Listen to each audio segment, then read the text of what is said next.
The rain had stopped an hour ago, but Preston's shoulders still trembled. He knelt in the mud before a stranger's grave, fingers wrapped around wilted daisies. 2 days' wages reduced to dying petals. "Thank you," he breathed to the name carved deep in granite. Jonathan Harold Pierce. A voice sliced through the stillness, cold and precise as a blade. "That's my husband's grave. Who are you?" Preston's head jerked up. The woman stood 3 feet away, her tailored black coat pristine despite the wet earth, her eyes chips of winter sky. Behind him, Fletcher clutched a threadbare teddy bear to his chest, the kind of worn companion that survives when everything else is lost. Sunlight broke through the clouds, catching the watch on Preston's mud-stained wrist. Gold. Expensive. The kind a carpenter could never afford. The initials engraved on its face, J.H., gleamed like an accusation. The woman's gaze locked onto it. Her expression shifted. Not recognition. Something darker. Suspicion edged with fury. Preston pushed himself upright, mud clinging to his knees, his mouth forming words that refused to come. The silence between them thickened, heavy with unspoken questions. The grave beneath their feet held more than bones. It held secrets neither of them was ready to unearth. Preston's throat tightened as he stared at the woman before him. Her posture radiated control, the kind of confidence that came from never having to ask twice for anything. The black coat probably cost more than his truck. Her heels sank slightly into the soft ground, but she didn't seem to notice or care. She stood perfectly still, waiting for an answer he didn't know how to give. Fletcher's small hand found Preston's, his fingers cold and trembling. The boy's wide eyes darted between his father and the stranger, sensing the tension that crackled in the air like static before a storm. Preston swallowed hard, his grip tightening protectively around his son's hand. "I asked you a question." The woman's voice had dropped lower, each word measured and deliberate.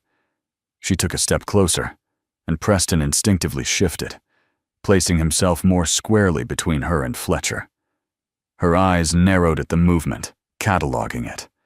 Then her gaze dropped again to the watch on his wrist, and Preston saw her jaw tighten.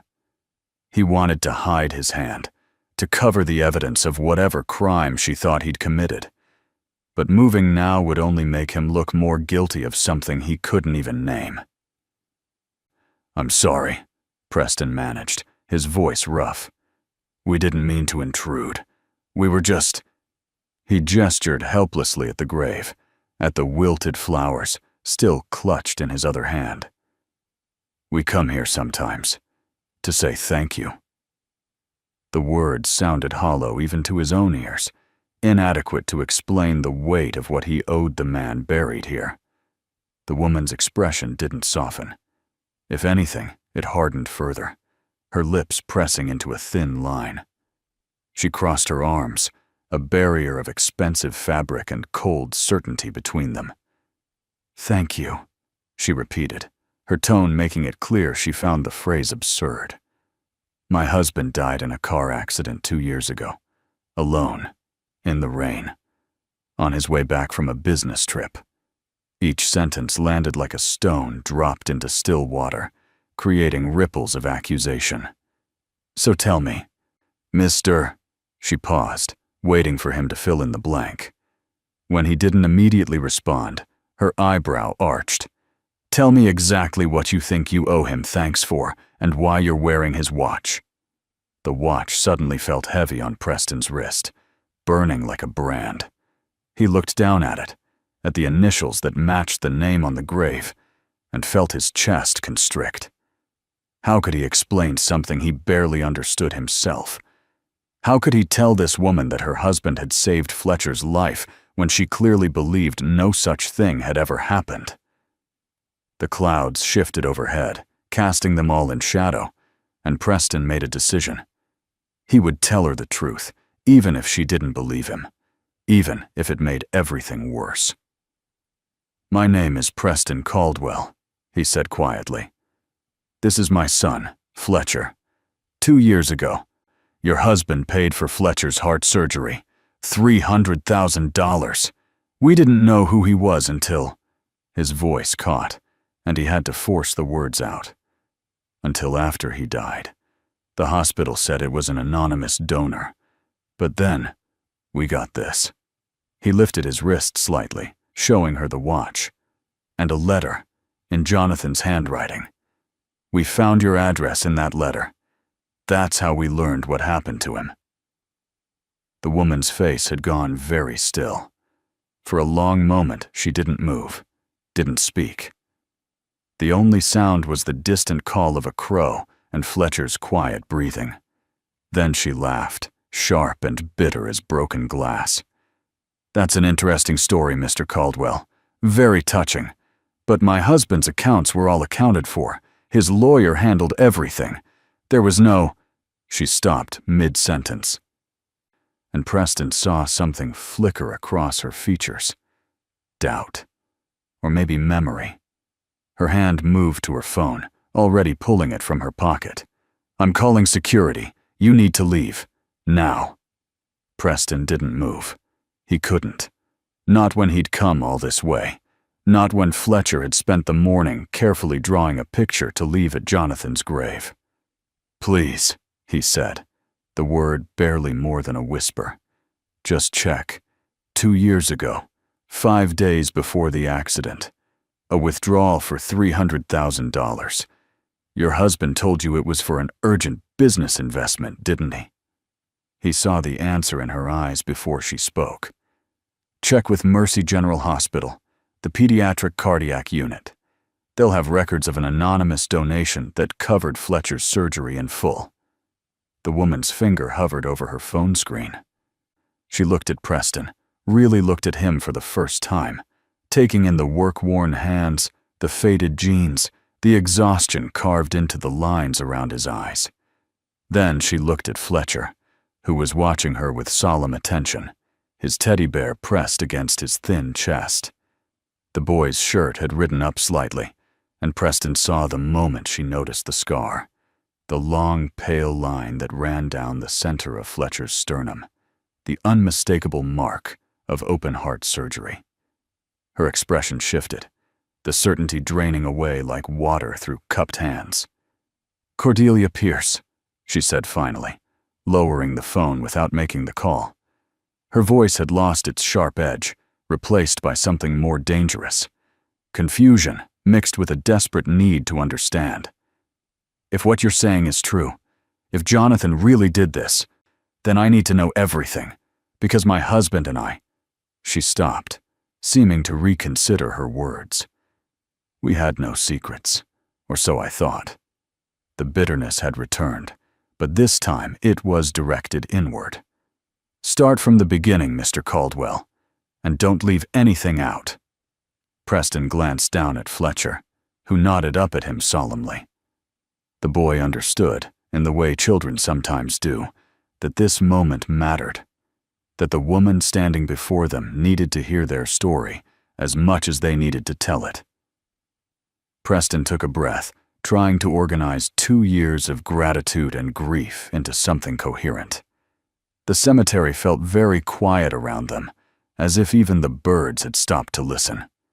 He began to speak, his words slow at first, then gaining strength as the memories flooded back. "Fletcher was 6 when he got sick," Preston said, his hand resting on his son's shoulder. "Heart defect. Congenital. The doctors said he'd probably had it since birth, but it didn't become critical until that winter. He started getting tired all the time, couldn't run without getting winded. At first, I thought it was just a cold, maybe the flu." His voice roughened with the memory of his own ignorance, the precious time wasted.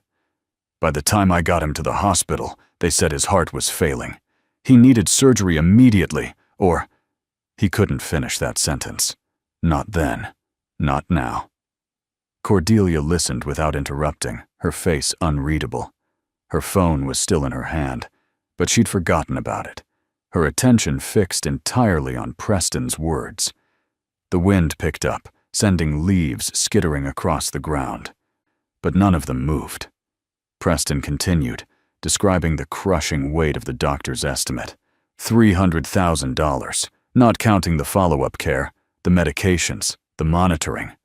He'd had $8,000 in savings. The hospital's charity fund could cover maybe 20% if he qualified.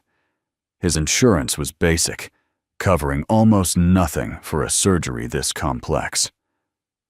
"I remember sitting in the financial counselor's office," Preston said, his voice barely above a whisper now. "Fletcher was upstairs, hooked up to machines, getting weaker every day. And this woman with kind eyes was telling me we needed to make a decision about quality of life versus extending suffering.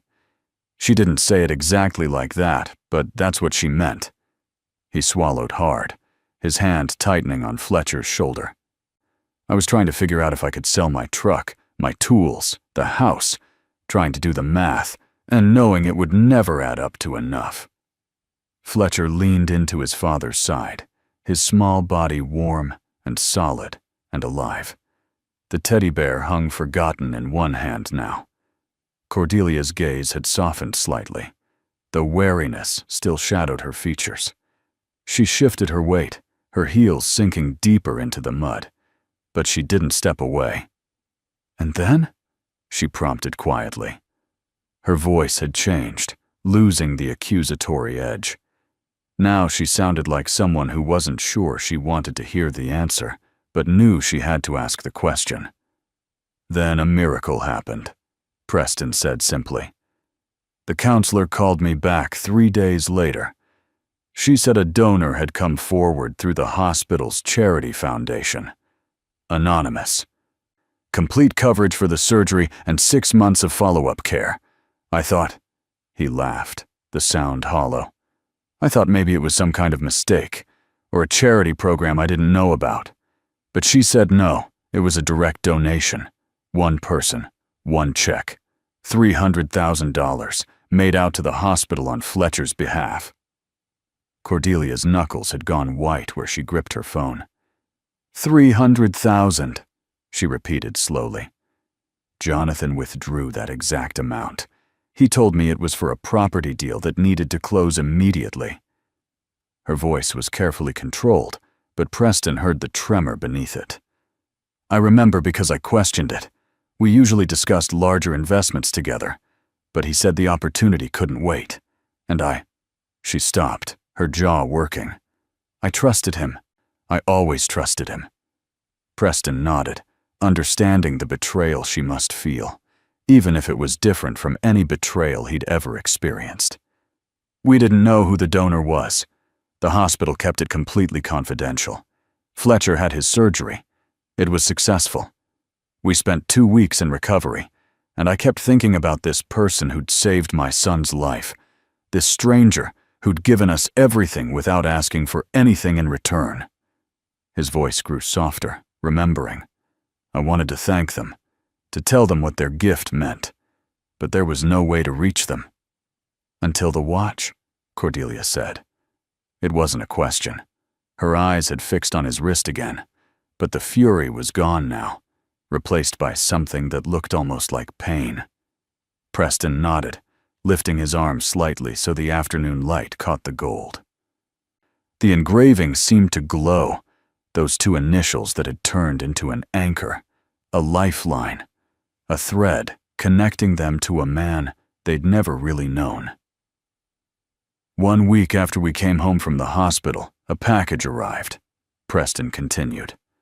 "Inside was this watch and a handwritten letter.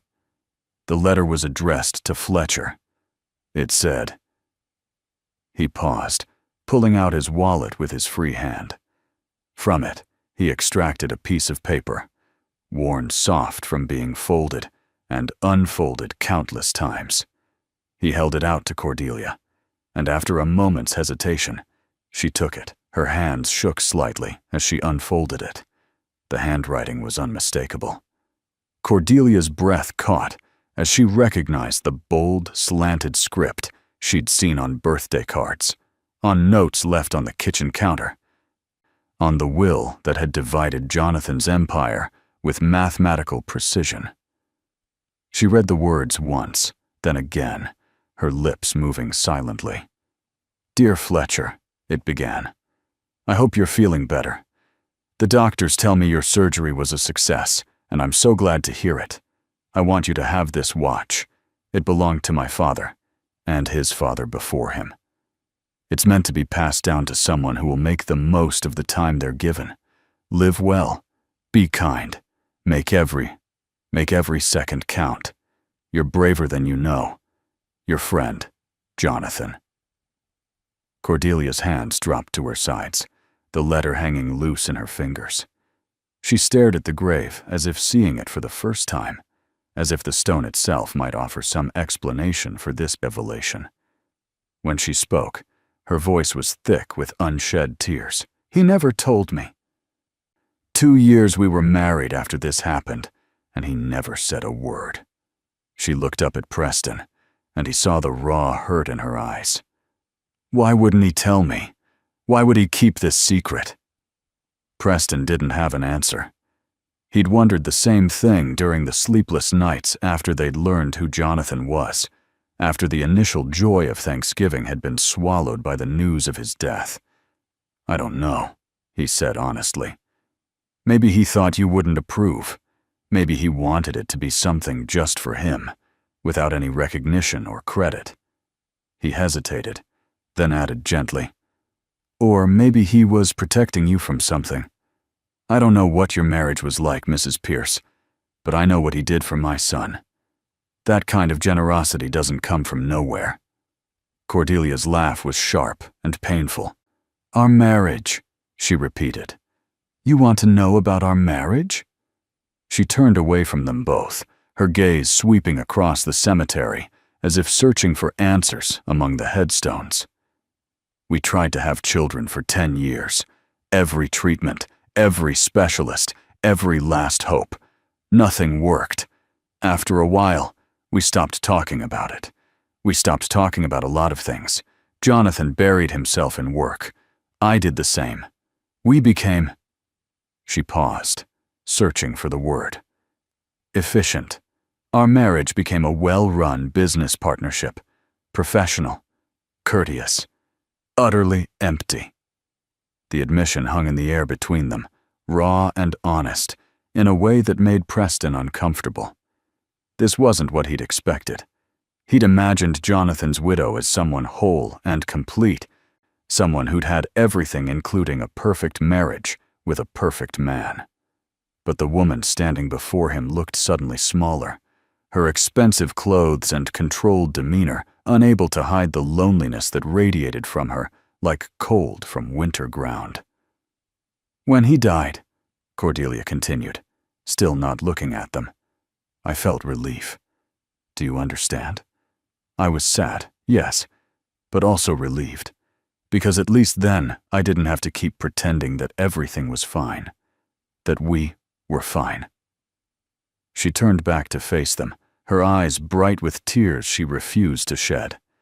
"And now you're telling me that while I was drowning in that empty house, in that empty marriage, my husband was out here playing guardian angel to strangers, saving children, being the father he—" Her voice broke.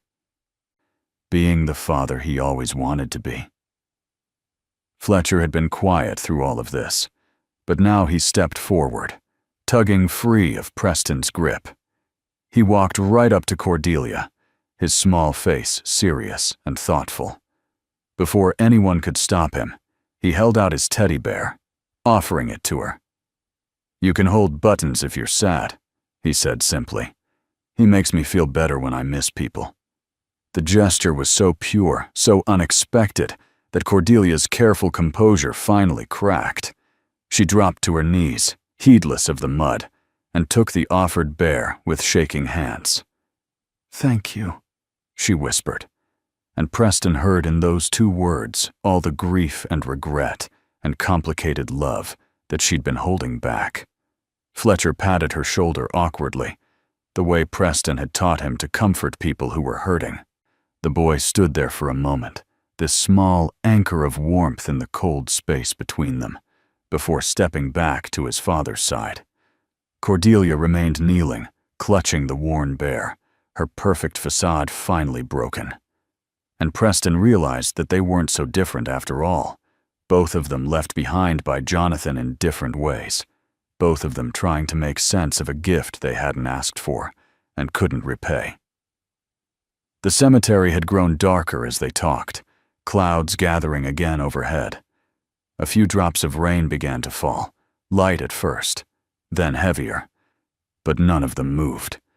Cordelia slowly stood, still holding Fletcher's bear, her coat now marked with mud at the knees. She looked at the grave, at the flowers Preston had brought, at the drawing Fletcher had made that still lay folded in Preston's pocket, undelivered. When she spoke again, her voice was different, quieter, more vulnerable than before. "I need to see proof," she said, but there was no accusation in it now. "Not because I don't believe you, but because I need to understand. I need to see the records, the timeline, the letters. I need to know who my husband really was." She looked at Preston directly. "Will you help me do that? Will you show me everything?" Preston nodded without hesitation. "Yes, of course." He pulled the drawing from his pocket, unfolding it carefully. It showed 3 stick figures, a tall man with a halo, a shorter man, and a small boy between them. Above them, Fletcher had written in his careful second-grade printing, "Thank you, Mr. Jonathan, for saving my dad's heart, too." Preston had found Fletcher working on it that morning, had watched his son labor over each letter with fierce concentration. Cordelia took the drawing, studying it. Her thumb traced over the words, over the crayon-drawn halo. "Your dad's heart, too?" she asked softly, glancing up at Preston. He felt his face warm, suddenly exposed. Fletcher answered before he could. "Because Daddy was always sad before, after Mommy went to heaven. But after you saved me," he smiled again. "So you saved both our hearts." The boy's logic was simple and absolute. Children saw things so clearly sometimes. Something shifted in Cordelia's expression. She carefully folded the drawing and held it close, along with the letter Preston had given her and Fletcher's teddy bear. "I live 20 minutes from here," she said. "I'd like you both to come with me. I have Jonathan's personal papers, his journals. Maybe together we can understand why he did this, why he kept it secret." She paused, then added with brutal honesty, "And maybe you can help me figure out who the man I married actually was. Because right now, I'm not sure I ever really knew him." Preston looked down at Fletcher, who nodded eagerly. The boy was cold, his thin jacket insufficient against the returning rain, but his eyes were bright with curiosity and something else. Hope, maybe, that the story of the man who'd saved him might finally be complete. Preston made a decision. "Okay," he said. "We'll follow you." Cordelia nodded, already moving toward the parking lot. But Preston held back for a moment, pulling Fletcher close. Together, they knelt by Jonathan's grave one more time. "Thank you," Preston whispered again, the words he spoke every time they visited. But this time, he added something new. "Thank you for bringing us here, for leading us to her. I think," he paused, searching for the right words, "I think maybe you knew she'd need us someday, the way we needed you." Fletcher pressed his small hand against the cold granite, a goodbye and a promise at once. Then they stood, turned away from the grave, and walked toward whatever answers waited in the house of a stranger who was somehow becoming less strange with every passing moment. The drive to Cordelia's house felt longer than 20 minutes. Preston followed her sleek black sedan in his old truck. Fletcher buckled in beside him, humming quietly to himself. The rain came down harder now, drumming on the roof, and Preston had to focus on keeping the windshield clear. His mind churned with questions. What would they find in Jonathan's papers? Would there be answers or just more mysteries? And what did Cordelia expect from them? He glanced at Fletcher, who was drawing shapes in the condensation on the window, content in the way only children could be in uncertain situations. When they finally pulled through iron gates and up a long driveway, Preston felt his stomach tighten. The house was massive, all stone and glass, and manicured grounds even in the rain. He parked his battered truck next to Cordelia's sedan, feeling acutely aware of the oil stain on his driveway at home, the peeling paint on his own front door. This was a different world, Jonathan's world, and somehow, inexplicably, his generosity had built a bridge between these two impossible places. Cordelia waited for them by the front door, still holding Fletcher's teddy bear like a talisman. She'd lost her shoes somewhere, Preston noticed, and stood in her stockinged feet on the stone steps, making herself smaller, less intimidating. When they reached her, she handed the bear back to Fletcher with a small smile. "Thank you for letting me borrow him," she said seriously. Fletcher took Buttons back, tucking him under his arm, and reached for Preston's hand again. Together, they followed Cordelia inside. The house was beautiful and cold. That was Preston's first impression. Everything was in its place, from the art on the walls to the fresh flowers in crystal vases. But it felt more like a museum than a home, sterile and untouched. Cordelia led them through the foyer, past a formal living room, down a hallway lined with photographs, mostly corporate events, charity galas. Jonathan and Cordelia smiling for cameras in evening wear. Preston searched those frozen faces for some hint of the man who'd written that letter to Fletcher, but found nothing. Just smooth, public smiles. They ended up in a study lined with dark wood and books. A massive desk dominated one wall, its surface empty except for a sleek computer and a small bronze sculpture. Cordelia gestured for them to sit on a leather sofa while she moved to a cabinet in the corner. She opened it with a key from her pocket, revealing stacks of leather-bound journals, file folders, and a laptop case. Jonathan kept personal journals, she explained, her voice echo-soft in the large room. I never read them while he was alive. They felt private, and we didn't do intimate. She carried the stack to the desk, handling the journals with careful reverence. Preston watched her fingers trace the spines, reading dates embossed in gold. She selected one, checked the year, then another. 2 years ago, she murmured, more to herself than to them. Here. She opened the journal, flipping through pages covered in that same bold handwriting Preston recognized from Fletcher's letter. She read silently for a moment, her brow furrowing. Then her eyes widened. She looked up at Preston, and he saw shock written clearly on her face.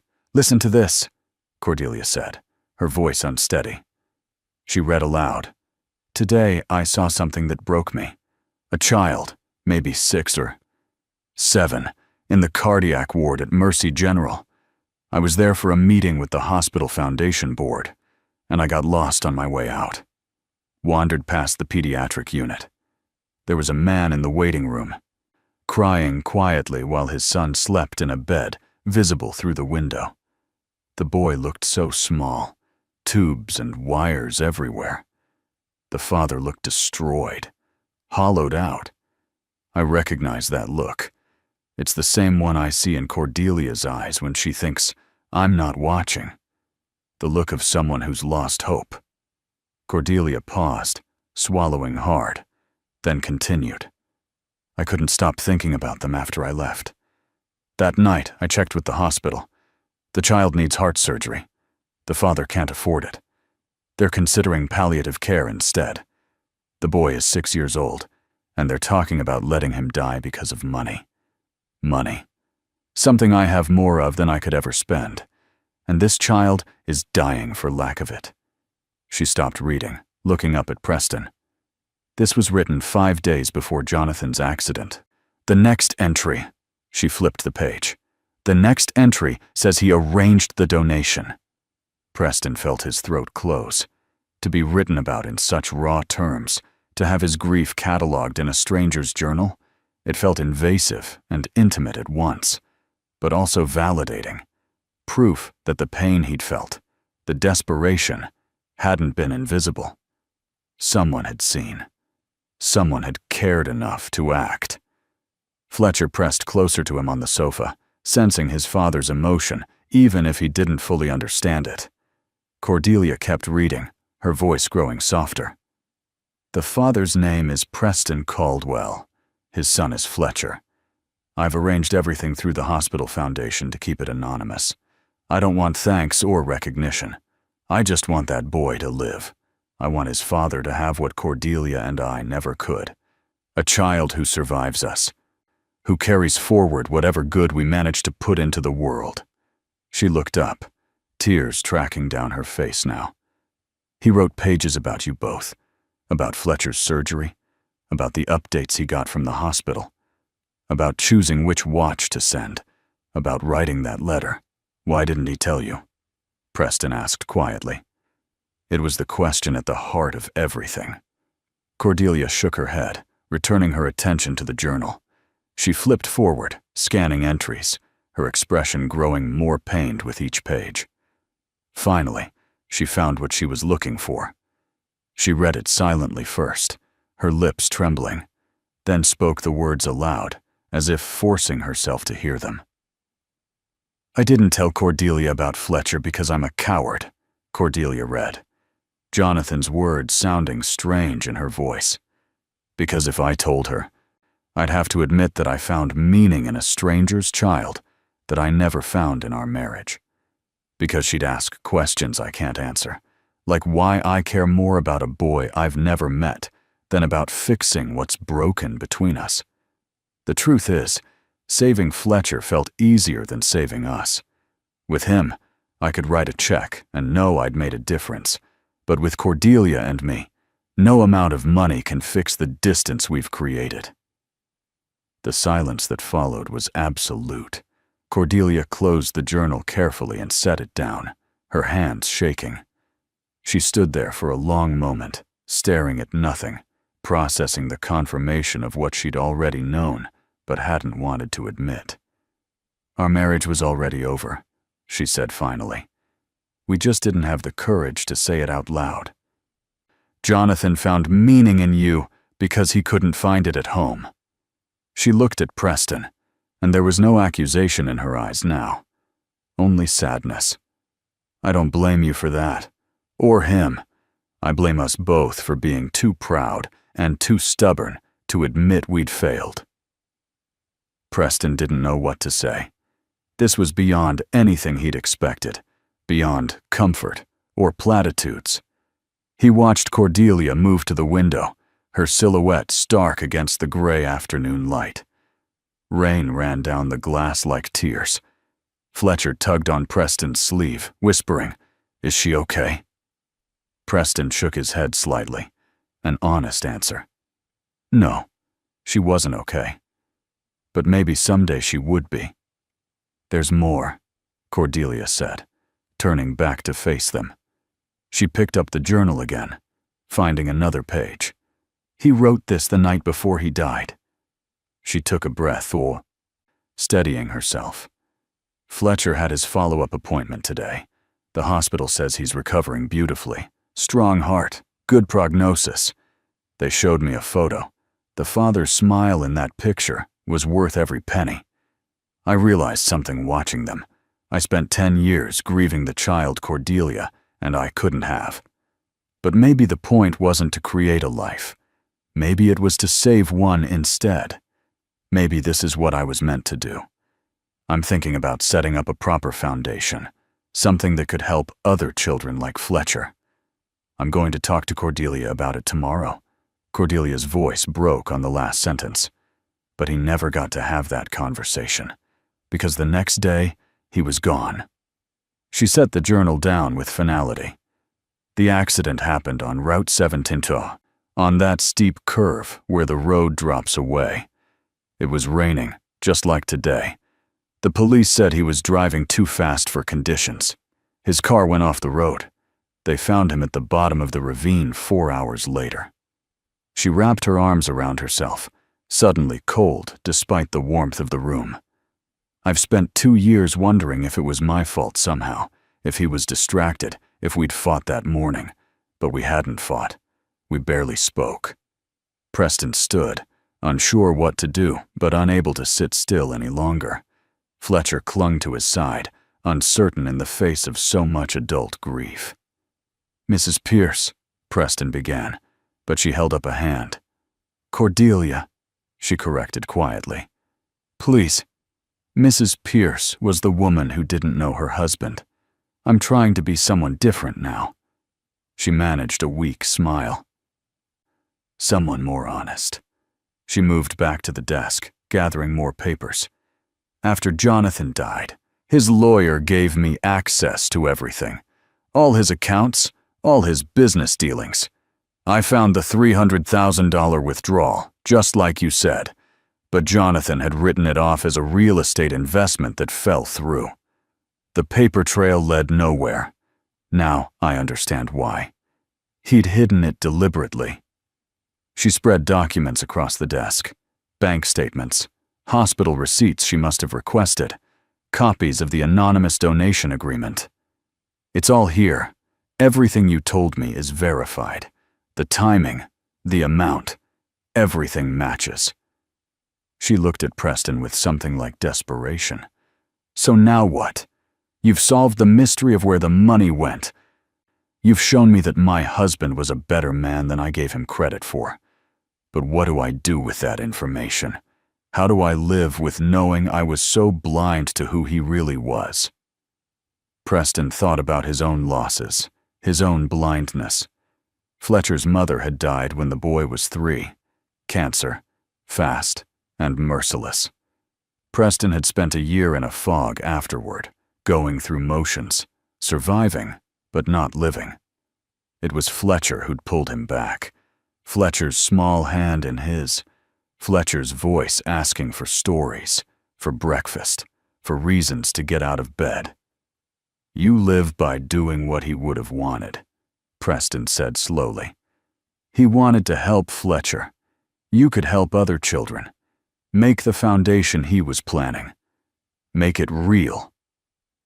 Cordelia stared at him, the idea clearly taking root.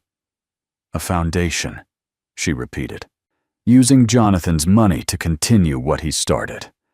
She looked down at the papers spread before her, at the proof of her husband's secret generosity.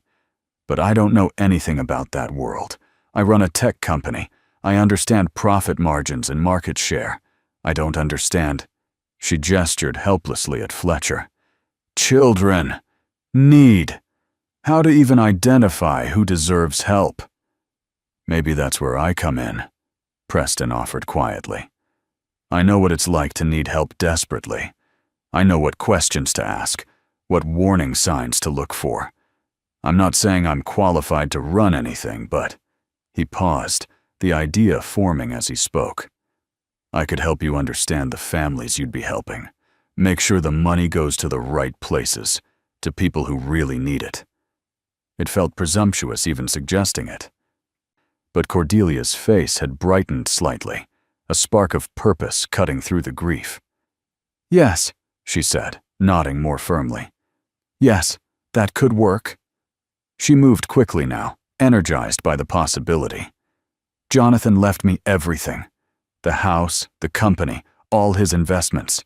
More money than I know what to do with. I've been wondering what the point of it all was. Why I was left with this empire when I'm the one who—" She stopped herself, but Preston understood. "When I'm the one who failed him. Let me make something good from it. Let me finish what he started. With your help."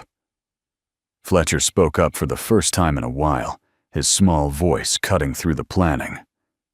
Will you help other kids like me?" Cordelia turned to him, really seeing him perhaps for the first time since they'd arrived. She knelt down to his level, uncaring of her expensive clothes, and nodded. "Yes, that's exactly what we'll do. We'll help children whose parents love them but can't afford to save them. We'll be the answer to prayers, like the one your father must have said." She reached out hesitantly, and Fletcher, in his fearless child's way, took her hand.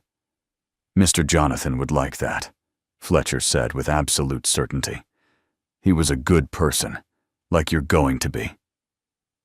The simple faith in his words, the unquestioning belief that adults could choose to be good and follow through on it, struck them both silent.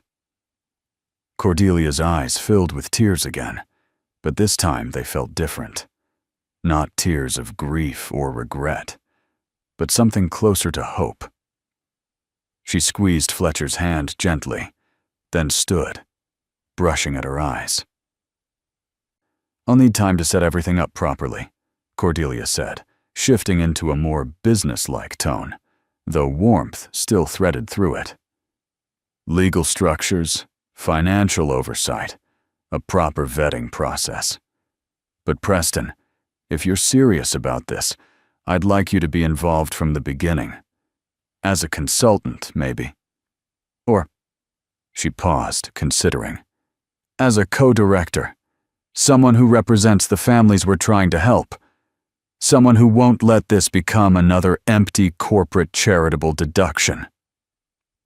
Preston felt the weight of what she was offering, a way to repay Jonathan's gift, not just for Fletcher, but for other children facing the same impossible odds, a way to turn his own suffering into something meaningful.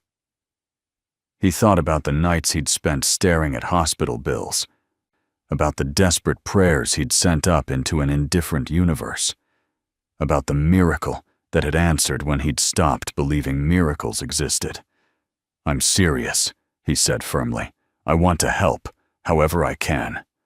Cordelia smiled, and it transformed her face, making her look younger despite the tear tracks.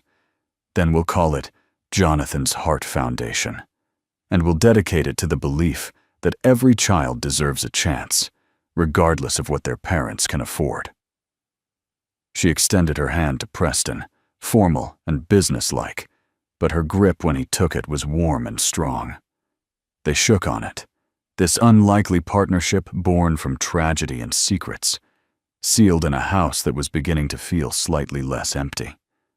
The rain had stopped again by the time they left. Cordelia walked them to the door. Jonathan's journals tucked under her arm. She planned to read them all, she'd told Preston, to understand the man she'd married and lost before she'd really known him. At the threshold, Fletcher tugged on her sleeve. "You can visit Mr. Jonathan with us next time," he offered. "If you want. We go every month." Cordelia crouched down again, and this time she pulled the boy into a brief hug. "I'd like that very much," she said quietly. When she released him, she looked up at Preston. "Thank you for coming today, for telling me the truth, even when I didn't want to hear it. She struggled with the words. "For showing me that Jonathan's last years weren't as empty as I thought, that he found meaning, even if it wasn't with me." The admission was painful, but honest.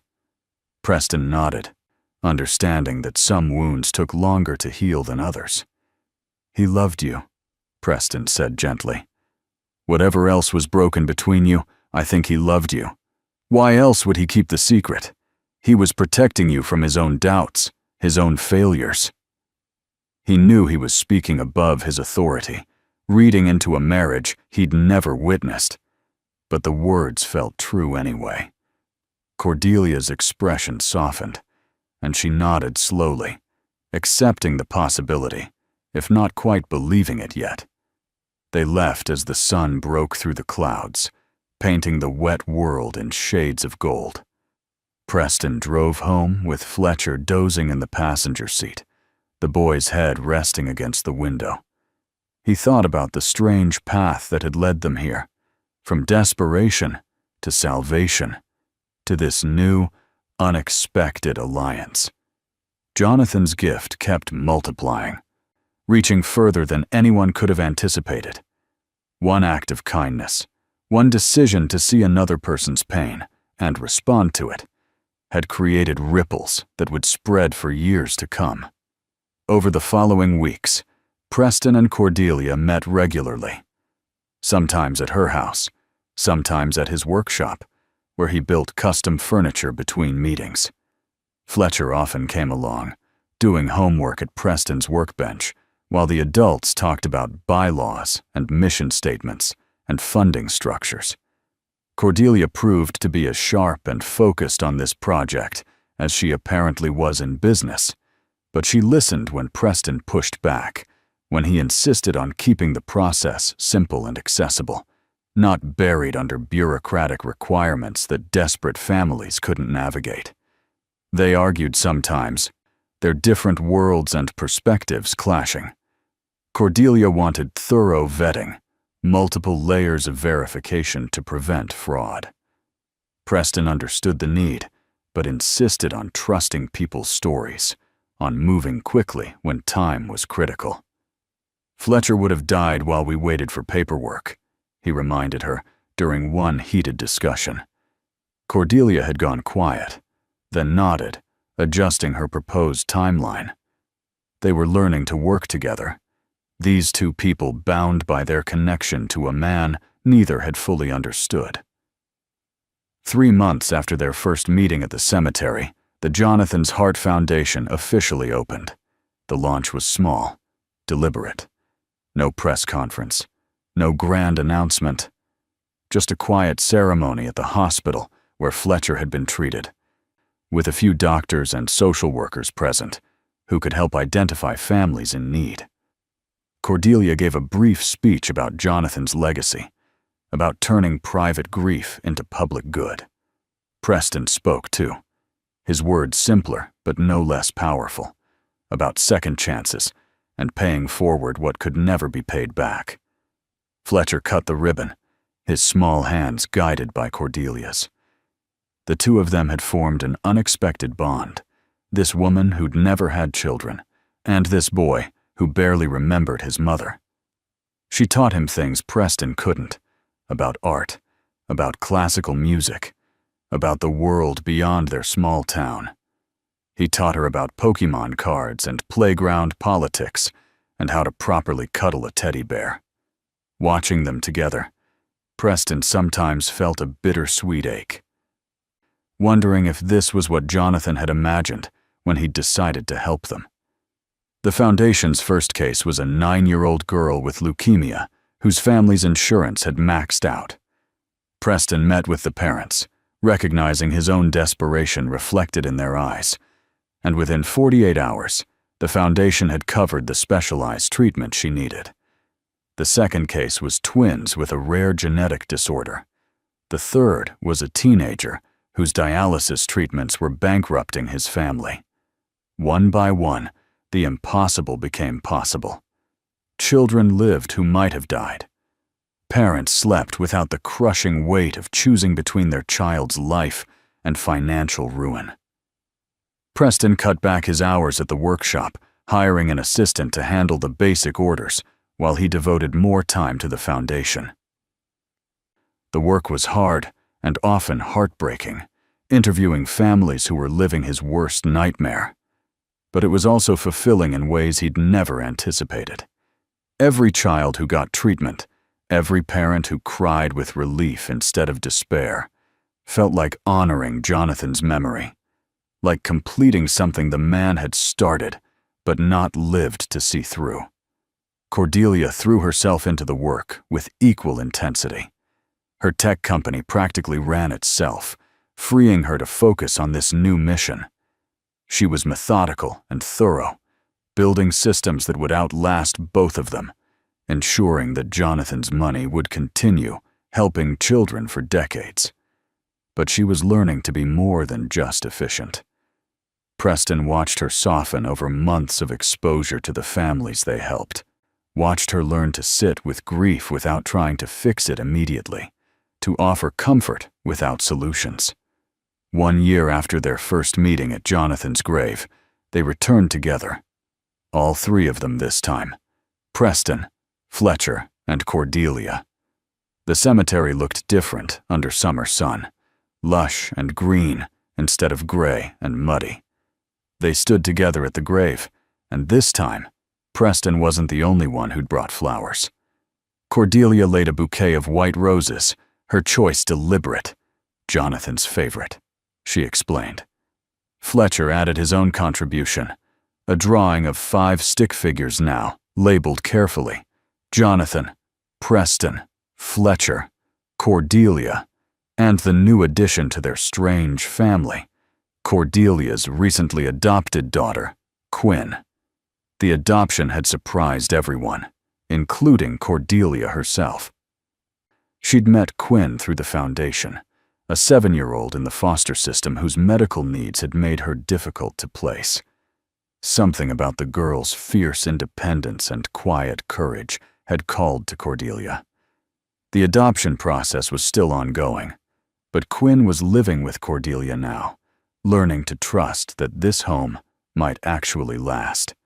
Fletcher adored her, treating her like the sister he'd never had, and Preston found himself often driving both children between homes, blending their families in ways that defied easy categorization. "I think he'd be proud," Preston said softly, looking at the name on the grave. "Of what we've built, of what you've become." He glanced at Cordelia, who was staring at the headstone with an expression of peaceful sadness. She nodded slowly, wiping at her eyes. "I hope so. I hope he knows, somehow, that his death wasn't the end, that it was actually a beginning." She rested her hand on the cold stone, a gesture of farewell and gratitude at once. "Thank you," she whispered, "for everything you didn't tell me, and everything you did." Fletcher and Quinn had wandered a short distance away, exploring the cemetery in the fearless way of children who hadn't yet learned to be uncomfortable around death. Their laughter drifted back, incongruous, but somehow right in this place of endings and memory. Preston watched them, these 2 lives saved by Jonathan's choice, and felt the weight of responsibility and gift settle over him like a mantle. This was his purpose now, his way of ensuring that Jonathan's kindness rippled outward infinitely, touching lives the man would never know about, saving children he'd never meet. "We've helped 23 children so far," Cordelia said quietly. "The foundation is growing faster than I anticipated. We'll be able to help hundreds more in the coming years." She looked at Preston with something approaching wonder. "All because Jonathan saw you and Fletcher that day. All because he chose to act instead of walking away. The improbability of it all, the chain of events that had led them here, felt both random and destined. One moment of compassion, creating concentric circles of change." "He saw you too," Preston reminded her gently. "In the end, he started to understand what was missing, what needed to change. That's why he wanted to talk to you about the foundation. He was trying to rebuild the bridge between you." Cordelia's smile was sad, but accepting. They'd never know what might have been if Jonathan had survived, if he'd had that conversation with her, if they'd found a way back to each other. But they could choose what came next, how to honor his memory with their own choices.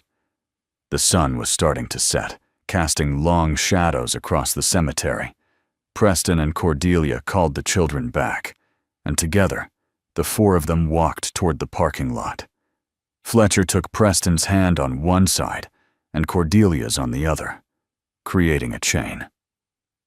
Quinn did the same on Cordelia's other side, and they moved as a unit, this assembled family built from loss and luck and love that had found unexpected places to grow. At the gate, they paused, looking back at the grave one more time. "Same time next month?" Fletcher asked, his tradition of monthly visits now shared by all of them. Cordelia and Preston nodded in unison, this ritual that bound them something none of them wanted to break. They would keep coming, keep remembering, keep telling Jonathan's story. Not the public version of the successful businessman who died too young, but the private truth of the man who saw pain and eased it, who found purpose in anonymity, who saved lives without needing credit or recognition. As they drove away in separate cars, Preston following Cordelia's sedan like he had that first day, he thought about the watch on his wrist. He never took it off now, this gift from a dead man to a living boy, passed to Preston for safekeeping until Fletcher was old enough to understand its full significance. The weight of it reminded him daily that every second mattered, that every choice to help or walk away rippled outward in ways impossible to predict. Jonathan had chosen to help, and that single decision had transformed everything. The world looked different to Preston now than it had 2 years ago. Still hard, still full of pain and loss and impossible odds, but also threaded through with unexpected grace, with strangers who became family, with grief that alchemized into purpose. He'd learned that kindness didn't die with the person who gave it, but lived on in the hearts of those who received it, multiplying as they passed it forward. Jonathan was gone, but his hands still worked through theirs, still saved children, still transformed desperate hopelessness into tangible hope. Fletcher's voice pulled him from his thoughts. "Dad, do you think Mr. Jonathan can see us?" From heaven? The question was huge and impossible, the kind children asked without fear. Preston considered his answer carefully. "I don't know, buddy. Maybe. Or maybe heaven is just the good we do that keeps living after we're gone.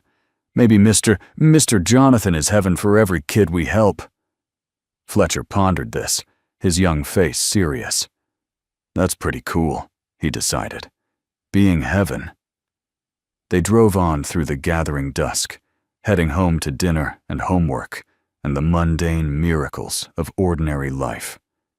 Behind them, the cemetery faded into distance and darkness, but the name on that one grave remained illuminated in memory.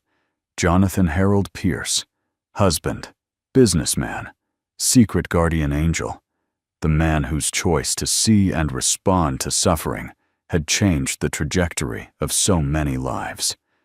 His grave held his bones, but his legacy lived in the beating hearts of children who would have died without him, in the smiles of grateful parents, in the foundation that would carry his name and mission forward long after everyone who knew him personally was gone, and in the gold watch on Preston's wrist, ticking steadily forward, counting down the seconds and minutes and hours of a life that almost wasn't, measuring time that had been given back as a gift.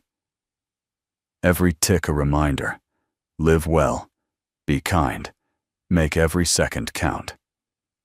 The instructions Jonathan left behind were simple, but their execution rippled outward infinitely, touching more lives than anyone would ever be able to count. That was the real secret. Preston understood now. That's what made the difference between existing and living. Not the size of the gesture, but the choice to make it at all, to see suffering and refuse to look away, to have the resources to help and choose to use them, to recognize that other people's pain mattered as much as your own. The story that had started with tears at a grave, with accusation and suspicion, had transformed into something none of them could have predicted. A foundation, a family, a legacy that grew stronger with each passing day. And at the center of it all, the ghost of a man who'd never known how far his kindness would reach, how many lives would be changed because of one choice made on one day when he'd wandered past a hospital room and refused to pretend he hadn't seen the grief inside. The road ahead stretched out before Preston, dark but navigable. He knew where he was going now, had a purpose beyond just survival. Fletcher hummed beside him, safe and whole and alive against all odds, and somewhere behind them, in a house too big for one person, but slowly filling with the sounds of children and laughter and second chances, Cordelia read through more of Jonathan's journals, learning about the man she'd loved and lost and was learning to love again in absence. His words teaching her the lessons they'd both been too proud to learn when he was alive. The ending wasn't neat or perfect. Some wounds would never fully heal. Cordelia would always carry the regret of not knowing Jonathan's heart while she had the chance. Preston would always remember the terror of almost losing Fletcher, the darkness of those days before the miracle. But they'd learned to carry those scars while still moving forward, to acknowledge pain without being consumed by it, to find meaning in the gaps between what was lost and what remained. And perhaps that was Jonathan's greatest gift after all, not the money, though that saved lives, but the example, the proof that one person's choice to act with compassion could set in motion a cascade of good that would outlive them, outgrow them, become something larger than they ever imagined. He'd wanted to help one child. Instead, he'd created a river of grace that would flow for generations, fed by the tears and gratitude and paying forward of everyone it touched. The watch ticked on. The foundation grew. The children lived, and in a quiet cemetery on the edge of town, a grave received regular visitors who came not to mourn but to report, to share victories, to say thank you to someone who could no longer hear, but whose influence echoed in every heartbeat of every child, saved in his name. The story that began with a question, "Who are you?" had found its answer in the only way that mattered. I am someone who received grace and learned to pass it on. We all are, when we choose to be. That was Jonathan's gift, and his challenge, and his good legacy. And they were all, in their different ways, learning to live up to it, one saved life at a time.